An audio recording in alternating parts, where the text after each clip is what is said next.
everyone, and welcome back to People Jew Wanna Know podcast. I've got an interesting and first-of-its-kind episode for you today, featuring a repeat guest, Bradley Tusk. If you remember, Bradley was one of my very first guests. He's a venture capitalist, political consultant, author, podcast host, among many other really impressive things. Currently, he's on a journey to make mobile voting happen in our country, which he'll tell you more about himself. It's also worth mentioning that Bradley generously lets me use his podcasting studio in Manhattan.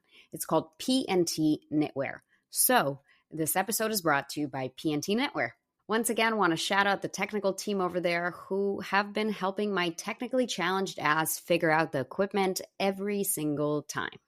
Now, the reason Bradley came back for his victory lap is to talk to us about a book he contributed to called On Being Jewish Now. This book is an anthology, or a collection of essays, spearheaded and edited by none other than Zibby Owens. Zibby is a force to be reckoned with. She'll tell you more about herself shortly, but between having a podcast, boutique publishing house, independent bookstore, retreats, and 4 kids, I don't know how this woman has any time to breathe. On October 1st, Zibby came out with On Being Jewish Now in the eBook and audiobook format, so you can check it out today. It's also coming out in paperback, I think, next month. On Being Jewish Now is an intimate collection of meaningful, smart, funny, sad, emotional, and inspiring essays from today's authors and advocates about what it means to be Jewish, how things have changed since the attacks on October 7th, and the unique culture that brings this group together. I'm using this episode as an opportunity to give all of you a sneak peek of the book and specifically a chance to chat with both Zibby and Bradley who contributed to it. Let's start with Zibby and then we'll go on to chat with Bradley. Please enjoy. Hey, Zibby, welcome to People Jew Wanna Know podcast. How are you today? I'm great. Thanks so much for having me. I'm so excited to chat with you. There's a lot to ask. My first question is, tell us about yourself. What do you do and how did you get there? Oh my gosh. Well, we don't even have that much time. No, I'm kidding. I started a company called Zibby Media, but what really started it was trying to sell a book myself, which I have been trying to do for the last 30 years or something. Well, since I was 9, I wanted to be an author. And I wrote a book after business school that ended up not selling and a couple other books. And after I stayed home with my kids for a number of years, I tried again with a book called Moms Don't Have Time to Read Books. I didn't have a platform. People told me that nobody would find that funny. And so I used the name of that book proposal to start a podcast to grow my platform, so to speak. And a friend had thought it would be a good idea. So I said, fine. I started interviewing authors. I was going to do it once a week. I started that way, then I went to twice a week. It's been daily since 2020. I've done 2,000 author interviews on Moms Don't Have Time to Read Books, the podcast, which I love. I just did 5 this morning. And it's one of my favorite things. Because of the podcast, I met so many authors and learned so much about the publishing industry that I decided to start other things. I started a salon, which became frequent author events and retreats, which we do all over the country. I started book fairs in my apartment, which morphed into my bookstore, which is in Santa Monica, California, called Zibby's Bookshop. And because of the feedback I got from a lot of the authors I was meeting and the original content I was getting from them as a magazine at first, we ended up starting a publishing house where we publish books by authors of all types, memoir and fiction.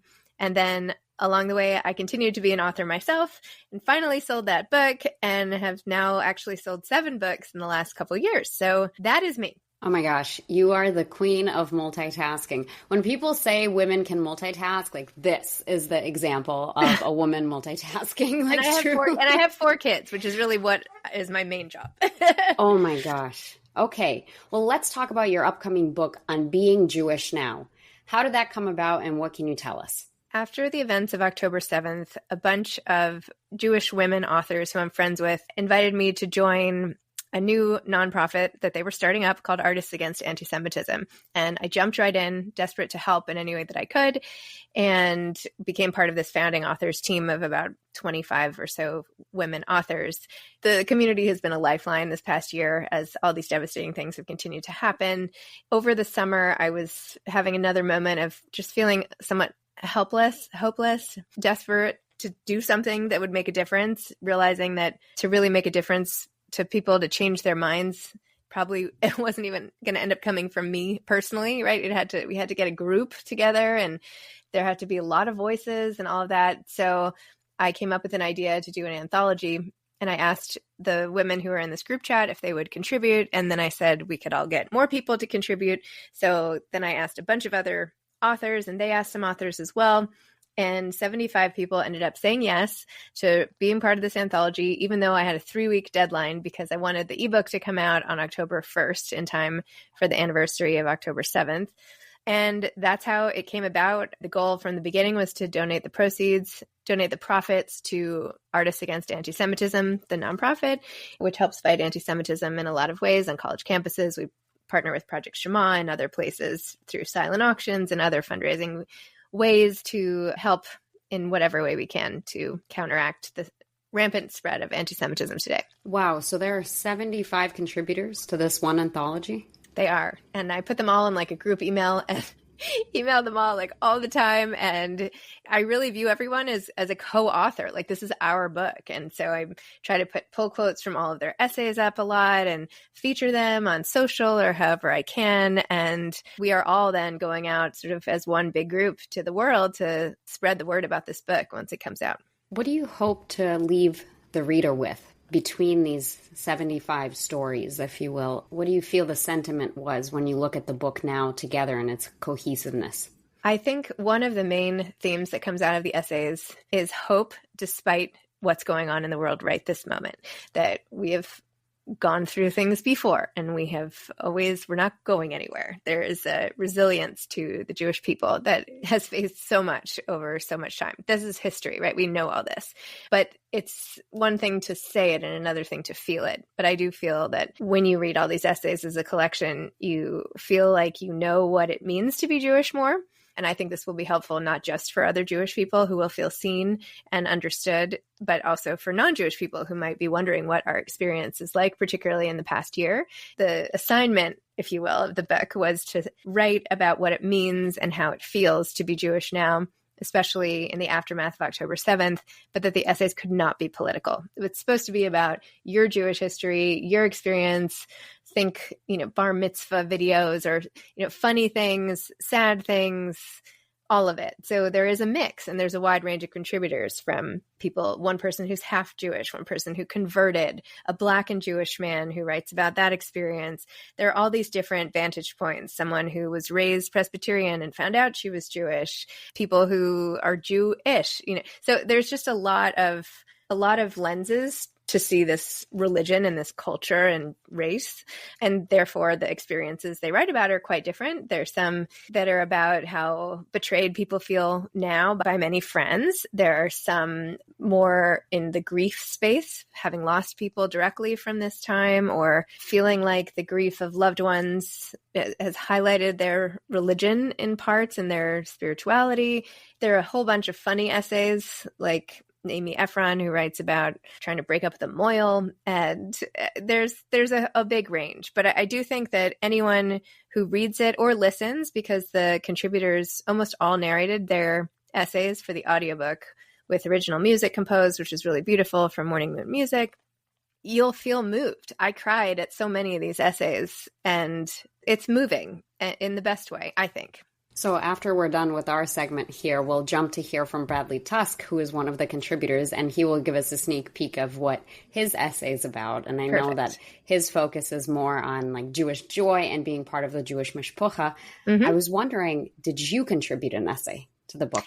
I contributed the introductory essay, if you will, which talks about how Judaism was a part of my life, but so were many other parts of my identity. And it was not front and center necessarily. Of course, I went to high holiday services and celebrated Hanukkah and all of that, had a bat mitzvah, all the things. It wasn't something and my kids go to Hebrew school. I mean, all of that. So yes, it's in my weekly life, but it's not something that I was always front and center about. But when the Spirit moved me, I would post about a beautiful Passover table or lighting Shabbat candles or something like that.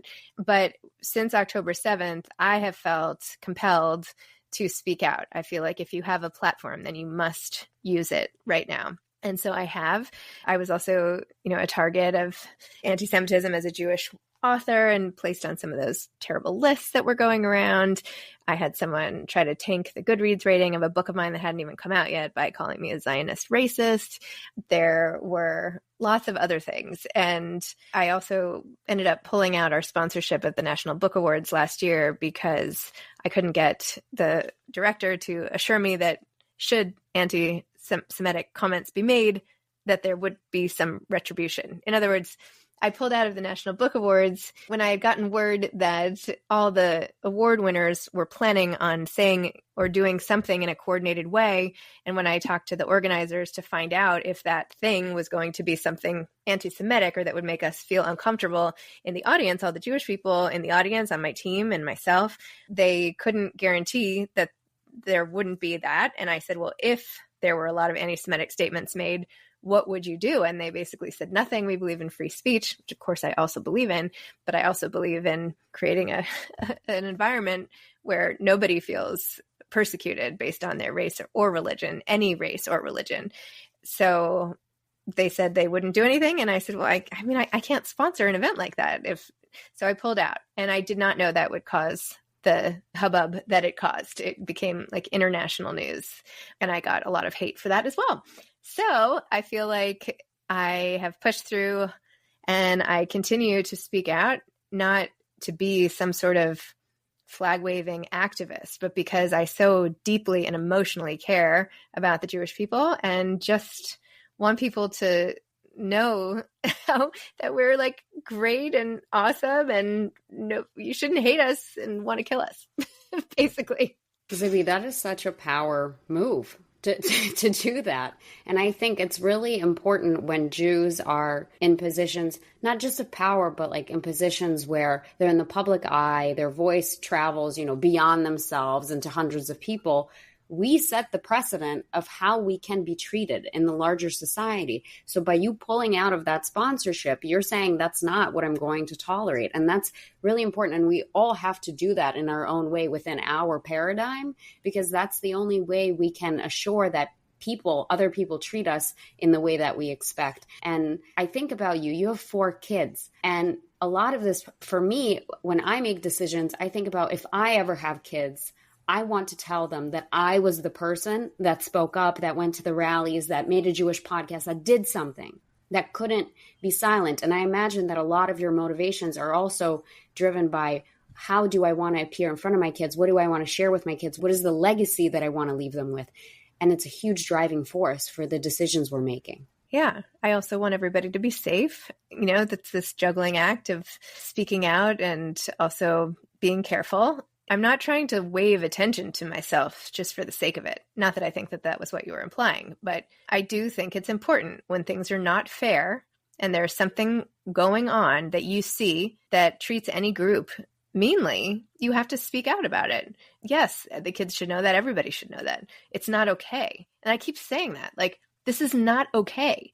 Why is this okay? Why is this all allowed? I mean, it literally, like, it feels irrational. And I just want to be like, no, but look, but it's not working. So yes, I think it's important to set a good example, but mostly this comes from such an emotional place for me that, I think as much about my ancestors as I do my descendants when it comes to things like this, because I know I am just one part of a long line of people. And, like most people who have been well educated in what's happened in our past, which is most people who are Jewish, we're always sort of primed and ready, looking out for signs so that what happened before doesn't happen again. And I feel like this is our moment. Like, this is why we've learned so much and studied ad nauseum, like how the laws started to change around World War II and why did people not leave? And, all of that thought and time.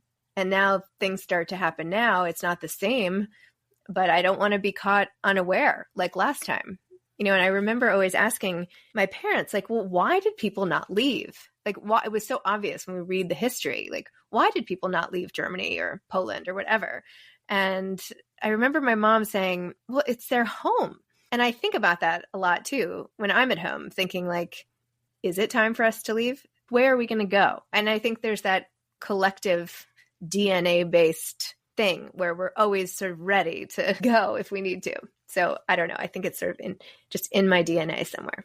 As you think about it, it's been a year now, going through the process of experiencing the trauma post October 7th, but also putting together this anthology where you're experiencing 75 other stories, equally difficult or beautiful or interesting in their own way. Do you think anything surprised you along the way? I mean, this whole past year has surprised me in many negative ways, but also in positive ways. The community connection and support of Jewish people for each other has been amazing. Not that I didn't feel it before, but, like any group, there are different factions in the Jewish people. And I don't feel that really at all anymore. Like if you are Jewish, it's just one big thing. We're all in it in any way. And that's been really amazing. So that has been a pleasant surprise in the midst of so much heartache. I think I've been surprised by how personally I take everything. I mean, not just me, but, when the murders of the 6 hostages happened, it was like someone in my family had died. I just couldn't stop crying. I could barely function throughout the day, and I didn't know them. It all just feels so personal.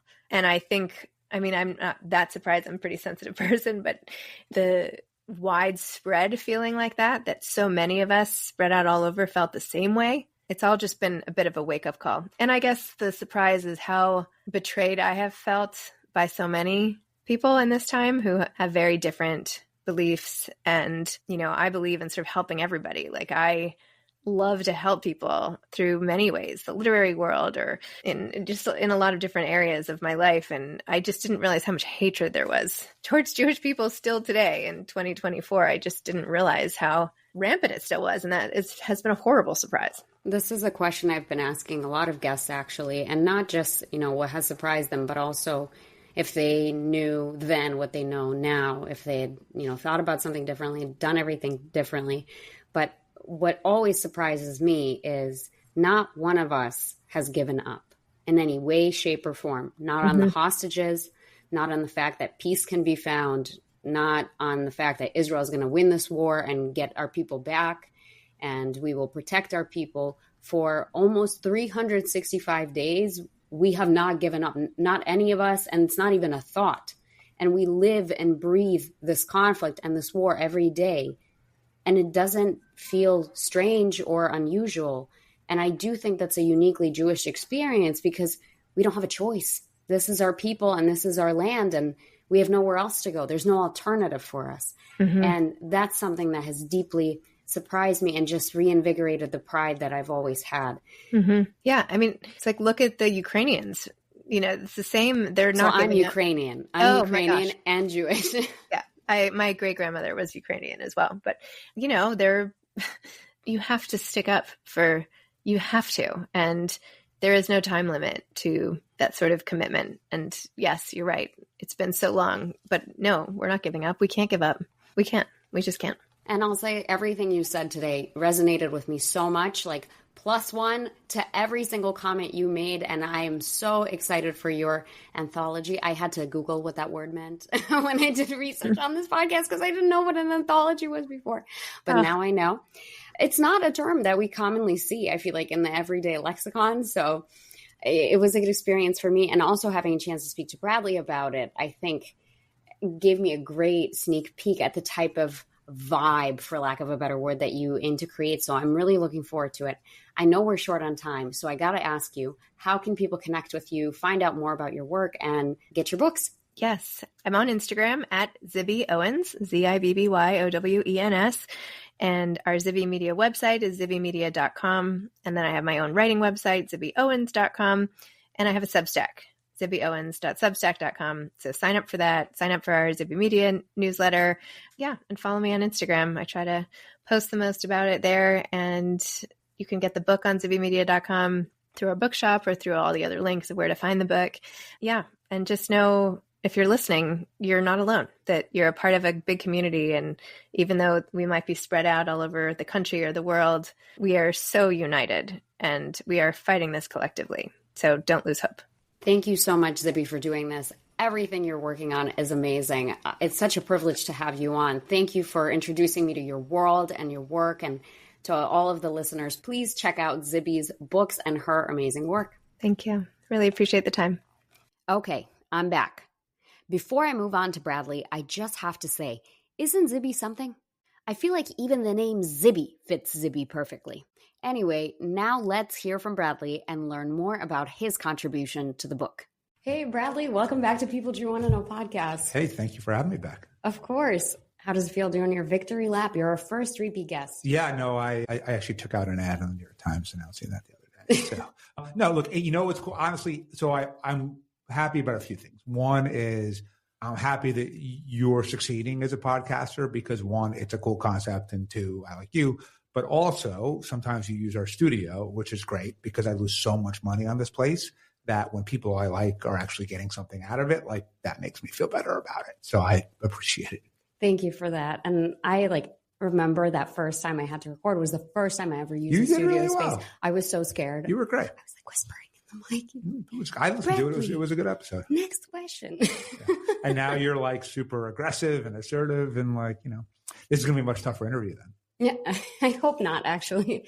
But okay, I do have my first question for you. Cool. We are interviewing you because you contributed to a book called On Being Jewish Now. Yep. How did you get involved in that? So Zibby Owens, who put the whole project together, is a friend of mine. We both kind of own bookstores that probably lose lots of money. Hers is in Santa Monica. Mine is here. We've been on, I think, each other's podcasts. She's done readings at my store. I've done readings at hers. I'm doing one. I've got a new book coming out next week. And I think on October 9th, I'm doing one at her bookshop in Santa Monica. So, we just kind of work on a bunch of stuff together. And then when she told me she was doing this, just given, how important I think it is to get that voice out there, I was very happy to contribute. Amazing. And what is your contribution? Yeah. I mean, I wrote an essay. It was, what was both, it's always sort of both great and hard when someone's like, just write whatever you want. Because on one hand, you're like, okay, cool, I can write whatever I want. On the other hand, you're like, now that sort of means literally anything.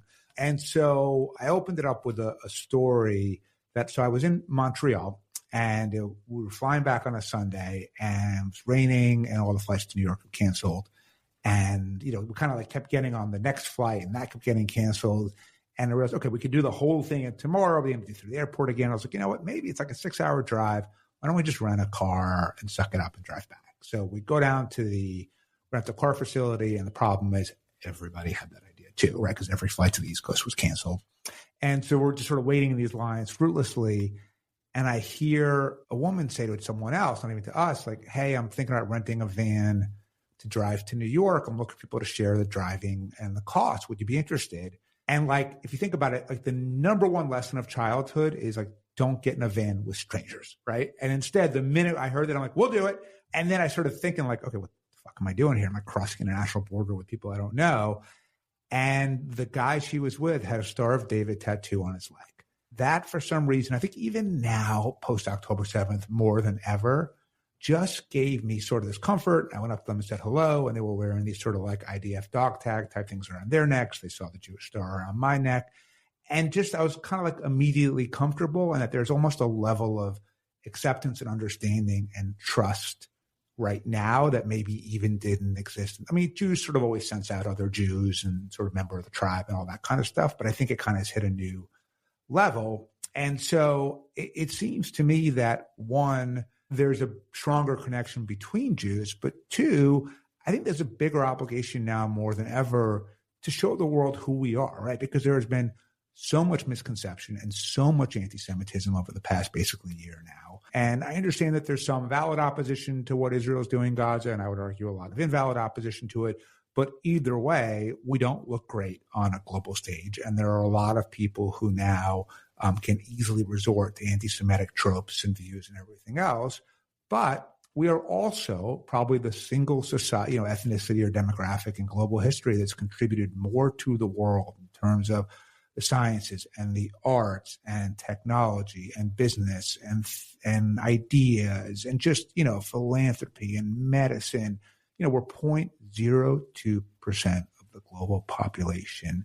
And yet we have probably achieved more and done more for the world than almost any other group. Now that's used against us a lot to say, you fuel these conspiracy theories. Jews control Hollywood, Jews control the media, Jews control Wall Street, Jews control Washington. And yes, disproportionately, there is sort of a lot of presence in a lot of big industries simply because Jews have had a disproportionate impact, disproportionate success. But the vast majority of that has gone back into making the world a better place. And whether it's vaccines or skyscrapers or great novels or whatever it is, Jews have made humanity a vastly richer species.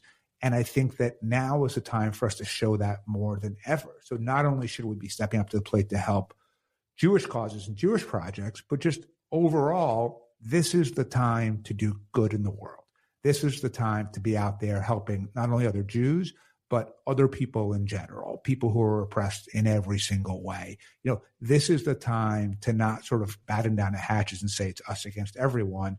This is the time to say, we need to combat all of these misconceptions and stereotypes and be the best we've ever been. I completely echo that sentiment. I actually just got back from a trip to Kazakhstan, Kyrgyzstan. What were you doing there? I went on a Jewish trip. Cool. Was it fun? Yeah, it was amazing. The community there is only 700 Jews in Kyrgyzstan and maybe 3,000 Jews in Kazakhstan. Okay. And our tour guide there only recently met Jewish people, like maybe a few years ago. He's a Kyrgyz guy, and he talked a lot. I asked him straight up in front of all of the participants, I was like, Kyrgyzstan is an anti-Semitic ass country. Right. What do you think is going on? And he was like, I was anti-Semitic until I met Jews. I will be honest. Yep. He admitted it. And he's like, I was wrong. And it took me multiple experiences with Jewish people. Did you go in some ways to sort of help debunk stereotypes and show people? Like, what was the underlying purpose of going in your mind? So the JDC program that I went on is it's Joint Distribution Committee. They're a humanitarian organization that has a branch that's dedicated to just trips for young Jewish professionals all over the world. And the goal is to create an exchange between the young Jews that go and the Jewish people that live in those countries, sure, and also learn about the work of JDC. There was no intention or desire to expose non-Jewish people to Jews. It was just a product of the environment we were in, because in order to hire a translator, in order to hire a tour guide, you are inadvertently having to hire a non-Jew. Yeah, right, by definition. And did you feel like you kind of met enough people that some of those same stereotypes that your tour guide had were now debunked among others in Kyrgyzstan and Kazakhstan? I don't know. It's hard to tell because I didn't ask them at the end. Do you now not hate me? Yeah. Yeah, but they were very serious about please do not show, don't wear kippahs, don't show any Judaica, none of that.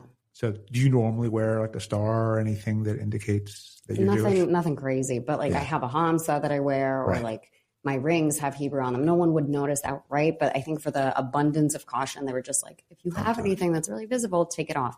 So I completely agree. It's our opportunity to step up and show people who we are. Yep. We have a bad PR campaign right now, both in Israel and just as Jewish people all over the world. Separately, I was wondering, as part of this experience, as you were writing this essay, were there any ideas that you took off the table that you wish you could share? No, it's interesting. There was the opposite, which was I was trying to sort of answer a question in the essay of, are things actually worse for Jews right now? So I think short term, yes, absolutely. But then I also started thinking about okay, how much anti-Semitism do I personally experience? And the answer is really kind of none. And that's not to say that it doesn't exist, but look, I grew up in New York. I went to Penn for college, which is tons of Jews. I've, worked in professions that have lots of Jews. And, I asked a bunch of my friends, we know that anti-Semitism exists in the world. Have you personally encountered a lot of it? And the answer, at least for sort of New York privileged Jews, the answer was really no. And that was, to me, sort of the point of you know what? That's why we doubled down on America. That's why we doubled down on showing the world how good we are and who we are, because there's also the point of view of saying all hope is lost. Let's go to Israel, and Israel, do whatever you got to do to defend yourself, and none of the collateral damage matters at all, because the only thing that matters is security. I kind of didn't take that perspective. I generally have been overall probably more supportive than not of Israel being aggressive in its pursuit of Hamas. But I also kind of concluded that, even if I wanted to go in and say everything is terrible, I kind of, after thinking about it and doing some anecdotal research, kind of concluded that, it's scary, but it's not terrible, and it's certainly not hopeless. This is interesting. It's something I have to think about, because it really depends on your baseline, I think.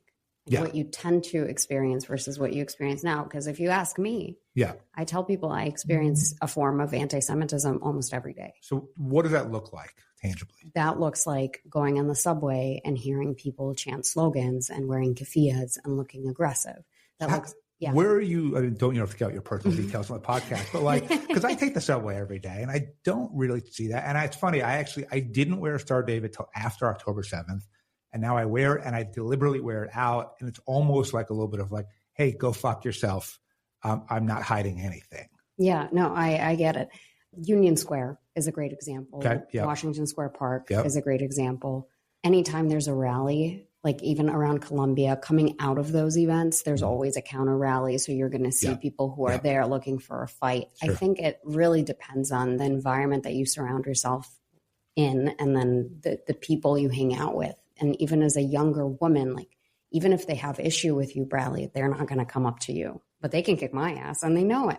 Yeah. And this was something that pre-October 7th, you didn't experience. I didn't think about it at all. I always thought about safety on the subway because subway is sketchy always, but now I'm like, it's sketchy and I'm Jewish. Did you grow up in New York or did you move here from somewhere else? No, I moved here from Minneapolis after college. Got it. Okay. So a little, different environments. Yeah. But I don't consider myself an alarmist. I think maybe it's one of those things too that I look for it more, so I find it more. Yeah. That's the other phenomenon in all of this. Yeah, I could see that. It's funny. The other thing in the essay, I'm thinking about it, was noticing my kids. So I have two teenagers who, on one hand, both been bar mitzvah. They certainly identify strongly as Jewish, but, live in downtown Manhattan, Quaker school, downtown Manhattan.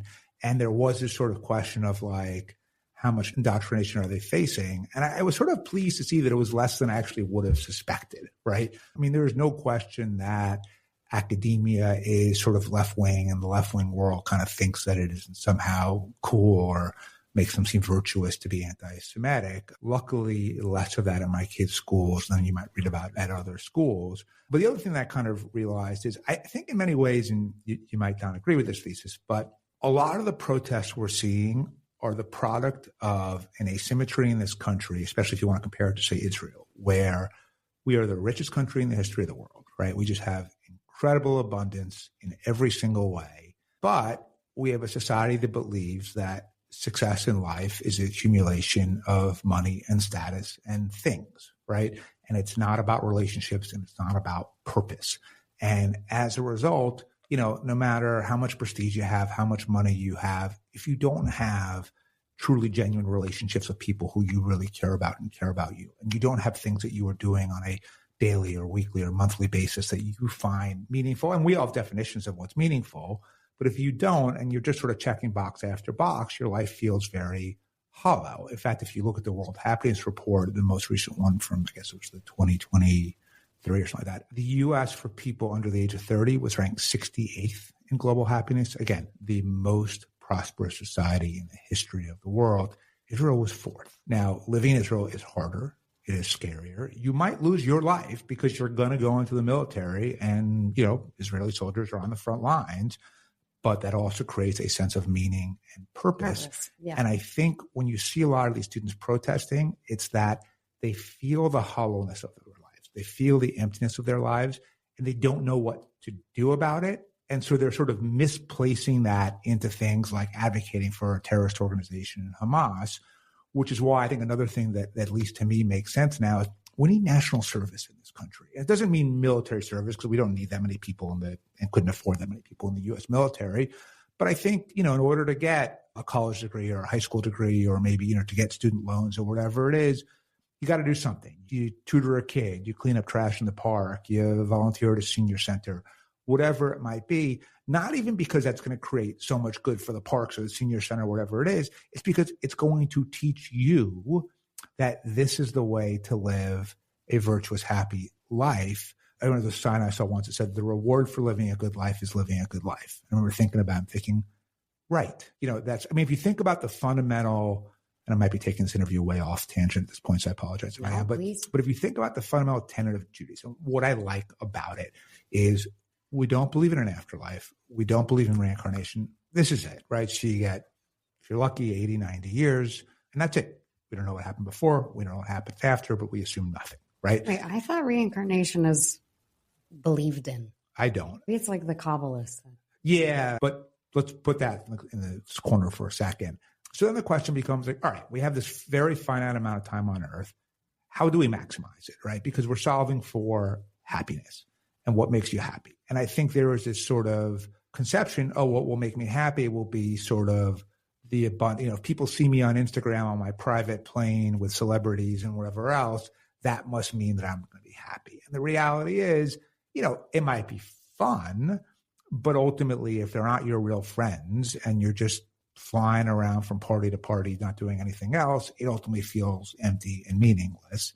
The way to maximize your personal happiness, the way to live the best life for yourself is to try to be the best person you can, right? Because ultimately, I've concluded at least, is that true happiness is a sustained feeling of peace and contentment, of feeling good about who you are. And that doesn't mean that you're not going to make mistakes and fuck things up and mistreat people. And we're human, right? We have lots of flaws, all of us, right? But at the same time, if on a basic level, you're like, you know what?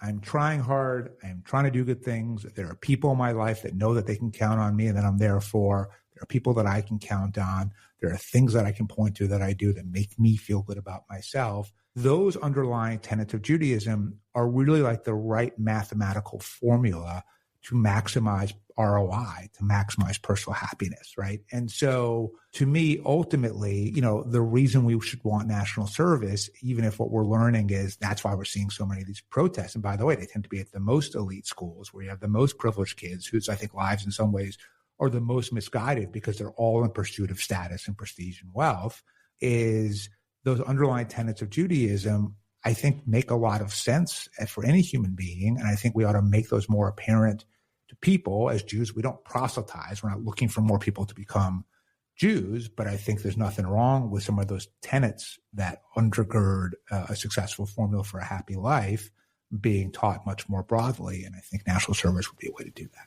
Yeah, definitely a beautiful dimension of the Jewish community. And I am really excited to read your essay and kind of the main message that you want to leave people with. How many words? It's pretty short. I think it's 1,000 words. So, okay. But you can bang it out in like one, subway ride or something like that. I feel like it's harder to write something short than it is to write. Oh, yeah. Well, longer. There's that famous Mark Twain line. If I had more time, this letter would have been shorter. Yeah. Right. Although what I've also noticed is like a disproportionate amount of quotes are attributed to either Winston Churchill or Mark Twain. And there's no way they said all of these things. I think it's like there's some good line and they don't know who to say it to. They're like, just give it to Twain or Churchill. Everyone will believe that. So maybe Twain didn't actually say that, but somebody did. Thanks for giving us a sneak peek on what we can expect. Yeah, I hope people like it. As our first repeat guest, I can't let you off the hook from what we talked about last time. So I have a couple of questions for you about what we discussed. Sure. So the first is, do you feel the same about Colombia as you did when we last spoke?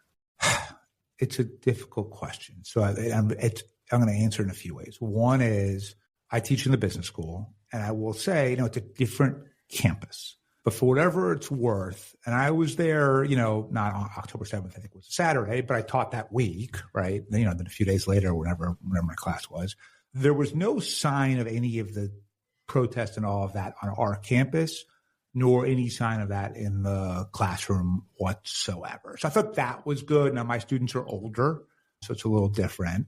So that's number one.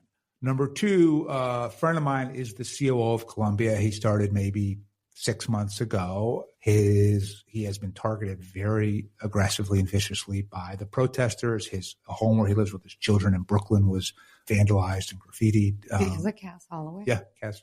Yeah. And so I talked to Kaz, right? Like we've started working together at the Parks Department when we were like 21. So we've been friends for a long time. And so, I'm sympathetic to how hard their job is because I know Kaz isn't Jewish, but, tons and tons of his friends are. And he, very much is an excellent human being who works really incredibly hard. And so I'm sympathetic to what he's dealing with. With all that said, if I were a university president, I would be much more aggressive in protecting Jewish students, in not tolerating violations of human rights, in not tolerating anti-Semitism. I believe the University of Chicago kind of really I went there, so I've got a little bit of a bias towards it.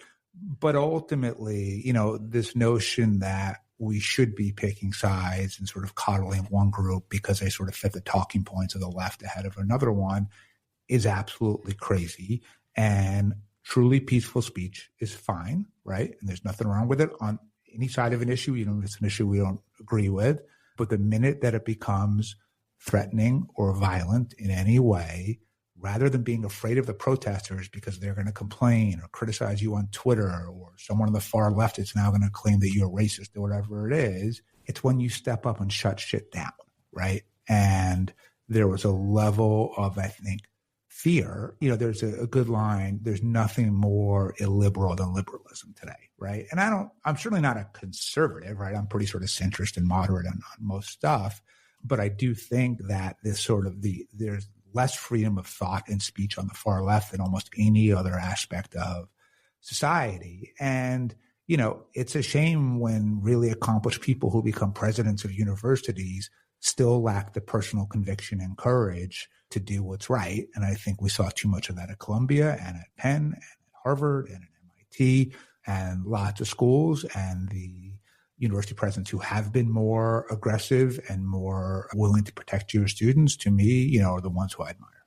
Yeah, I agree completely. And some days, like reading the news, I was like, can someone give them a call and let them know that they're in charge, that they can do something? I think they're well, it's funny. So, when you think about politics, right? So my whole thesis of politics is, and for the listeners who didn't listen to the other episode, that's what I had originally come out of, right? So I was in city government. I was Mike Bloomberg's campaign manager who ran for mayor. I worked for him at City Hall. I was the deputy governor of Illinois for 4 years. I was Chuck Schumer's communications director in the U.S. Senate. So I've kind of seen this from every angle. And the sad reality is, and there are exceptions like Mike, but overall, every policy output is the result of a political input. Every politician makes every decision solely based on the next election and nothing else. So when you ask why our government is so dysfunctional or one-sided, it's because turnout is typically 10 to 15%, especially in the primaries. And because of gerrymandering, only the primaries matter. And so politicians are constantly solving for that 10 to 15% at the expense of everyone else and at the expense of getting anything done. University presidents, they kind of have similar electoral math, right? So their constituents aren't the public, it's the faculty, it's other administrators. It's these handful of people who tend to be somewhat radicalized, especially sort of at, on the East Coast and things like that. And so if you're a university president and your goal is to continue being a university president, you are often afraid because you're like, oh, if I do something that is considered to be outside of sort of the far left mainstream, now I'm going to have the faculty offering a vote of no confidence for me or whatever it is. And honestly, that's leadership is doing things that sometimes are not in your short-term interest simply because they're the right thing to do, and that's what you want to do. So like when I worked for Mike Bloomberg, one thing he did was he supported the construction of a mosque at Ground Zero, right? And Mike is Jewish and very pro-Israel, but in his view, they had every right constitutionally to build that mosque. There was no reason they shouldn't, and it was wildly unpopular. Wait, was it built? Yeah. And there's a mosque at Ground Zero? Not at Ground Zero, but near. Okay. I believe it was built. I should double check that out. But his point was like, we're not going to, if we believe in the First Amendment and we believe in the Constitution, like we're not going to suspend it now just because, it doesn't sound good. But that was like not in his political interest at all. But he did it because it was the right thing to do. That's leadership. We see it very rarely in politics. We see it very rarely in academia. We need to see more. And then I'm going to use this to just plug my new book coming out, which is called Vote with Your Phone, Why Mobile Voting is Our Last Chance to Save Democracy. And it's effectively, I don't think politicians are ever going to become better people, right? There's no incentive. There are occasionally an exception like a Mike Bloomberg, but they're few and far between. I will say that, although I'm wildly biased, my brother-in-law, and Josh Gottheimer, who's a member of Congress, I think also governs the same way. Josh is also probably among the staunchest defenders of Israel in Congress, and I'm very proud of him for that. But again, a Mike, a Josh, pretty rare. But for the same reason, they're going to do whatever they need to do win their next election. So when turnout is 10, 12%, and that's the far left or the far right, whether it's, Republican politicians being afraid to have sensible gun laws and allowing school shootings to happen as a result, or Democratic politicians being afraid of teachers unions and allowing schools to just be horribly run as a result, on either side, they're selling out kids to protect themselves. The good news is if turnout in their primaries were, say, 30%, 40%, so still well less than half, just because of math, right? That moves things to the middle. because your average person does not want kids to get shot in school. Your average person does not want to screw over the kids in the school system just to make sure that the adults have, easier jobs with more pay. And then your policies shift, not because you've become a better human being in any way, but simply because your instinct for self-preservation now forces you to start working with the other side and moving things toward the middle. And my view is the only way that's ever going to happen is if we let people vote on their phones. I ran the campaigns all over the country to legalize Uber and ride sharing. And the thing that I learned from it is that a lot of people, millions ultimately, who normally were not politically engaged, they didn't know who their city council member was, they didn't know who their state senator was. We gave them a reason, which was, hey, I like this thing and I want it to go away. And we made it really easy. They could sort of, vocalize themselves through the app.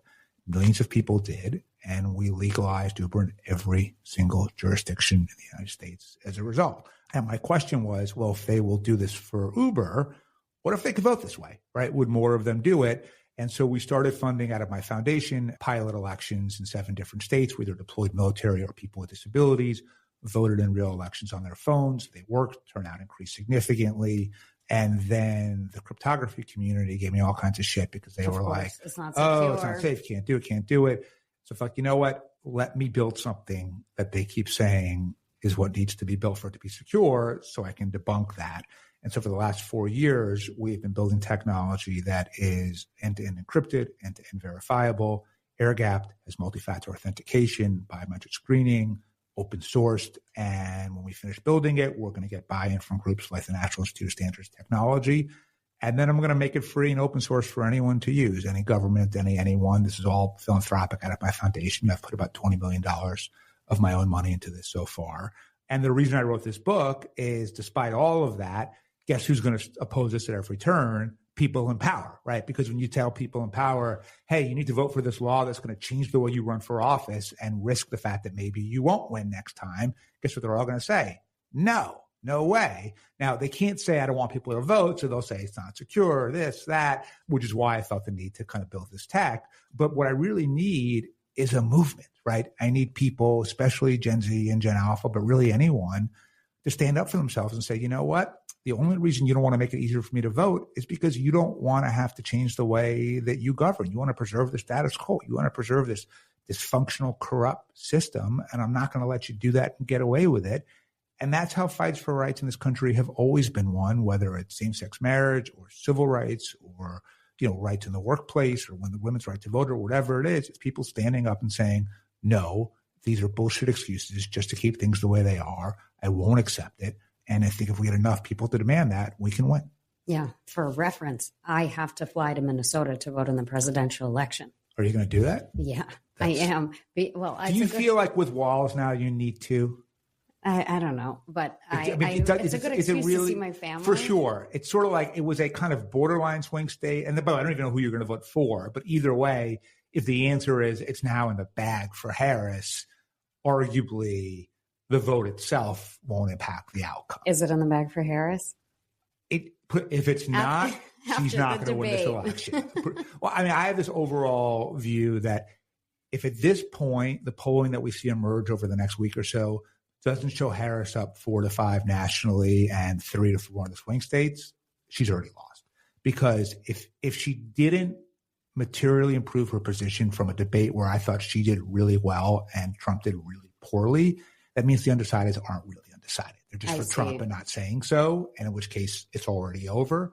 So, there was an Ipsos poll that came out today that had her up 5 nationally, which is great, but the only thing that really matters, obviously, are the swing states. So there's not any good data on that I've seen yet. But, fundamentally, if this doesn't convince people, first of all, I'm not really sure how you'd still be undecided after, living in a Trump world for now almost a decade. But if somehow you were, and you saw the two of them up there, and look, would she have been my first choice for president? No, absolutely not. But did she appear smart and informed and poised and calm? Absolutely. Did he appear unhinged? Absolutely. Yeah. Right. And so if after that you're still like, well, I don't really know, that means you do know and you're not for her. So from my perspective, fingers crossed that the polling shows enough of a lead for her. I did just literally while you were setting up and I was sort of killing a few minutes, Do you read Nate Silver's Substack ever? No. So Nate was a guy that started 538, which is kind of a political prediction, and he has a really good Substack and podcast. And the one thing I noticed, I was reading his column, is Google searches for Trump are down like 50 to 75%. And so that's interesting, right? Which is there a cultural shift happening a little bit where, and David Brooks wrote about this today in the Times as well, where ultimately, we have had this sort of zero-sum mentality of Trump where it's, if you win, I lose, and therefore I need to get everything that I can for myself at the expense of everyone else. And that's kind of politics of disgruntlement that Trump has ridden to success have really been defining the last 10 years or so of American life. Are we now shifting into more of a world of the politics of abundance of it? And it really gets back to that same thing we were talking about before, those underlying Jewish tenets and precepts of helping other people helps you, right? Because when you help other people, you feel good about yourself, and therefore that makes you happier, makes your life better. Those are the politics of abundance. So, maybe we're moving and shifting into a world where people are going to become a little more tolerant again and a little more sort of desirous to help other people. And if that's how you feel, then the sort of choice in the presidential becomes pretty clear, right? Because you have one certain person who is literally like the absolute epitome of a zero-sum mentality, and one person who, again, I don't think Harris is like this selfless hero in any way, but she's not Donald Trump. I think the interesting change we're seeing is that the shock factor of Trump has worn off, and the little funny comments and the jokes, the crazy things he says, they're not funny and entertaining anymore because he's been president. So now people actually want to hear, like, what does this person have to offer? Because we know him already. We know how he operates. So trying to do the same antics in the debate where he cracks a joke or tells Kamala, I'm going to send you a MAGA hat. Like, it doesn't work anymore because now we actually have a higher expectation for him. Right. It just comes off as bizarre. Unprepared. Yeah, and unprepared. Well, they didn't get the sense that he did prepare for the debate at all. I thought he had it in the bag. And then when she came in very strong, he just spiraled the more that she continued to excel at answering the various questions. Right. And she baited him really well. She was really good at that. And I really do think that he kind of hates women and hates Black people so much that she almost infuriates him in a way that while he didn't like Biden, Biden looks like him, right? They're just two super old Christian white dudes, right? And so I think that her presence really gets under his skin, and that makes him even more vulnerable. Interesting. And as we wrap here, any words of wisdom or advice for Jewish voters in this presidential election? Yeah, I mean, I think for all of us, right, multiple things have to be taken into account when you decide who to vote for.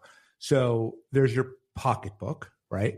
And you can reach the conclusion that Trump will be better for that or Harris would be better for that.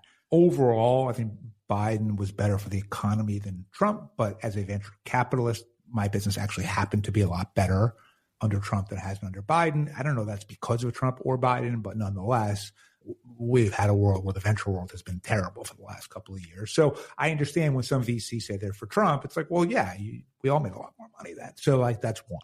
The next one would be as a Jew, Israel. Then the question is, who would be better? The good news is, and I think I said this at an AIPAC event recently, they're both going to be good.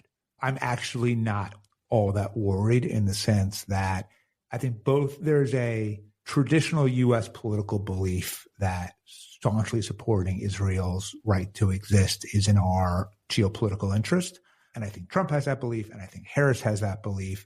I think by and large, Biden has been very good in Israel. You can debate whether or not he should have, not block the specific the aid, yeah, okay, fine. But that's, these are matters of minor degree, I would say. And I'm not really worried about either of them. And look, to the extent you want to give Trump any credit at all, one of the few things he did that was good were the Abraham Accords, right? Now, obviously, moving the embassy to Jerusalem. Yeah, I supported it. That to me was more symbolic. Whereas the Abraham Accords have literally established peace treaties with Arab countries, right? And obviously, the whole reason October 7th happened was that Iran was worried that Israel was about to sign it with Saudi Arabia, and that would have totally changed the dynamic of the region. And they did this literally to disrupt it and to make it really hard for MBS to do this deal. And so I hope that regardless of who wins the election, that comes back. And then the third becomes everything else, right? So like abortion, Trump has ended the right to abortion, right? So if you're a Jewish woman, but you believe that you should have the right to choose, and most women I know believe that. Now, I live in Manhattan, but nonetheless, that's really important because he's going to keep putting pro-life judges with those kind of worldviews on the bench, right?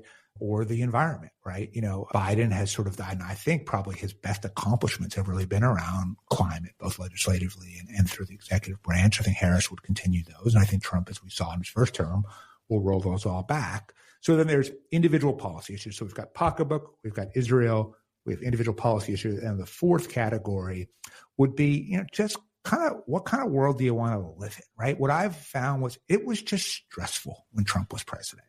I just didn't like that level of constant chaos and conflict and uncertainty and instability. And like, I don't want to live in a world where this guy is in my face all day, like every aggression. Day. Yeah, it's funny. So my son, who's now 15, for years and years, he and I would read the New York Post together every single morning. When Biden wins, he's inaugurated, and it's like February of 21. So he's been president for like 3 or 4 weeks. And my son says to me, is Biden still the president? And I'm like, yeah, what do you mean? He just started, you know? And he goes, well, you never really hear about him. And I'm like, and then I thought about it. Oh, your only worldview is Trump. Because he hadn't really had any consciousness before that at all, right? So for the last 4 years, he'd been reading the New York Post every day and seeing the mishigosh and craziness of Trump and assumed because he's like, you know, 12 or 11 or whatever, like, that's normal, right? And he didn't know better that that wasn't normal. And in a lot of ways, to me, that was a really insightful comment because it was like, oh, we just invited this utter chaos and stress and anxiety into our lives. Like, you know, maybe I just don't want to live like that, you know? So I think that that is a separate consideration that I would say people should take into account. So I think you got to take all those 4 things and look, you may do all 4 of those and say, I'm for Trump. That's okay, right? Everyone has the right to vote for who they want to vote for. But I think that when people say I'm a single issue voter on Israel, 1, there is no clear answer on that. And 2, just having spent so much of my life in and around government, like it doesn't make sense to vote that way. I agree with you. I'm not a single issue voter. I know a lot of single issue voters. And something I think about is like Trump wants to take a really aggressive policy on Israel and wants to support Bibi, and that could actually backfire for Israel big time. Sure. So we don't necessarily know that his approach to the remaining war is even in our best interest as Jewish people. It's very hard to tell. Yeah, totally. Okay. Well, thanks so much for doing this. Yeah, thanks for having me on. This was really fun. Your book. Can't wait for Being Jewish Now. Really appreciate the opportunity to chat again. And when Zibby does a sequel, we got to get you in there. Thanks. Cool. Thank you. If you've enjoyed this podcast, please go ahead and rate us 5 stars. Be the first to hear our episodes by subscribing to People You Want to Know wherever you get your podcasts. And for exclusive content, follow us on Instagram @People You Want to Know.